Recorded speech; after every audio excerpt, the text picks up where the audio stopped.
આમ તો અમારા ભારતીય જનતા પાર્ટીના કાર્યકર્તાઓ માટે ચૂંટણી અમારા માટે ઉત્સવ જેવી હોય છે।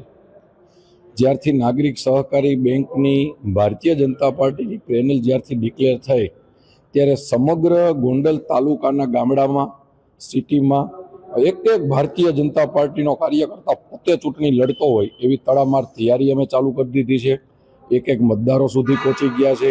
એક મતદારને આપણી નાગરિક સહકારી બેંક ક્યાં લેવલે હતી ને ક્યાં સુધી પહોંચે એના માટેની ફૂલ તૈયારી કરી દીધી છે। બધી વાતચીત મતદારો સુધી પહોંચાડી દીધી છે। અમારી ભારતીય જનતા પાર્ટી પ્રેરિત પેનલનું નિશાન છે મોટર, તો 11 મોટર ઉપર સિક્કો મારી ભારતીય જનતા પાર્ટીના ઉમેદવારને જીતાવવા માટે અમારા કાર્યકર્તાઓ મતદારો સુધી પહોંચી ગયા છે। અને આના માટે અમને ભરોસો છે, જે રીતે અમારા કાર્યકર્તાઓ મહેનત કરે છે ને એ અમને ભરોસો છે કે 16 તારીખે સવારે જ્યારે આ ગ્રાઉન્ડની અંદર રિઝલ્ટ ડિક્લેર થાય ને ત્યારે ભારતીય જનતા પાર્ટીની ગોંડલની જે પરંપરા છે ને કે અહીંયા એક જ એવું ગોંડલ સેન્ટર છે કે જ્યાં ભારતીય જનતા પાર્ટીના જ તમામ ઉમેદવારો ચૂંટાયેલા છે। આખા ગુજરાતમાં એક પણ કોંગ્રેસના મેન્ડેટ ઉપર ચૂંટાયેલો ક્યાંય ઉમેદવાર ન હોય એવી કોઈ સીટ હોય તો એ ગોંડલની છે। તો નાગરિક બેંકમાં અમને ભરોસો છે, અમારા કાર્યકર્તાઓ ઉપર, અમારા મતદારોને અમારા ઉપર ભરોસો છે। જે રીતે અમને મતરૂપી આશીર્વાદ આપતા આવ્યા છે અને આપવાના છે એ રીત પર અમને ભરોસો છે અમારા મતદાર ઉપર, નાગરિક બેંકના વિકાસ ઉપર। અશોકભાઈ પીપળિયાએ જે વહીવટ અને વ્યવહારથી બેંકને પ્રગતિ કરાવી છે એના ઉપર કે 16 તારીખે ભારતીય જનતા પાર્ટીના તમામ ઉમેદવારો જીતવાના છે।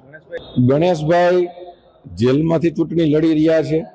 કદાચ ગણેશભાઈ ઘરે બેઠા બેઠા ચૂંટણી લડતા હોય ને તો ગણેશભાઈ ગોંડલ તાલુકાના એક લોકોના દિલમાં છે। અને એના માટે જ તમને કહી દઉં કે ચૂંટણી જીતવાની વાત કદાચ સામાન્ય હશે, ગુજરાતમાં પહેલી વાર એવી ઘટના બની હશે કે 25 વર્ષનો કોઈ દરબારનો યુવાન જેલમાં ગયો હોય અને એને લોકો, બહારના લોકોએ લુખો આવી છાપ ઊભી કરી હોય। એ છાપને ભૂસવા માટે એ લુખો નથી, અમારો દિલનો છોકરો છે, અમારો રક્ષક છે, અમારો સાથી છે, અમારો સુખ દુઃખનો સાથી છે। એ સાબિત કરવા માટે ગુજરાતની અંદર પહેલી વાર એવી ઘટના ઘટી કે 25 વર્ષના યુવાન માટે ગોંડલ તાલુકાના 84 ગામડા, ગોંડલ સિટીની અંદર દુકાનો તો નહીં, દુકાનો તો બંધ રહે, પણ 200 રૂપિયાનું કોઈ રોજીરોટીનું કામ કરતો હોય ને કે સાંજે એના ઉપર એનો સૂલો જગવાનો હોય, એને પણ ગણેશભાઈના સમર્થનમાં પોતાની રોજીરોટી બંધ રાખી અને એવું સમર્થન આપ્યું હતું કે આખો ગોંડલ તાલુકો ગણેશભાઈની સાથે છે। અને જે રીતે ગણેશભાઈએ ગોંડલને પ્રેમ આપ્યો છે, ગોંડલને ગણેશભાઈ આશીર્વાદ આપ્યા છે, જોતા ગણેશભાઈ જેલમાં બેઠા બેઠા ઐતિહાસિક મતે ચૂંટાવાના છે ને એનો અમને ભરોસો છે।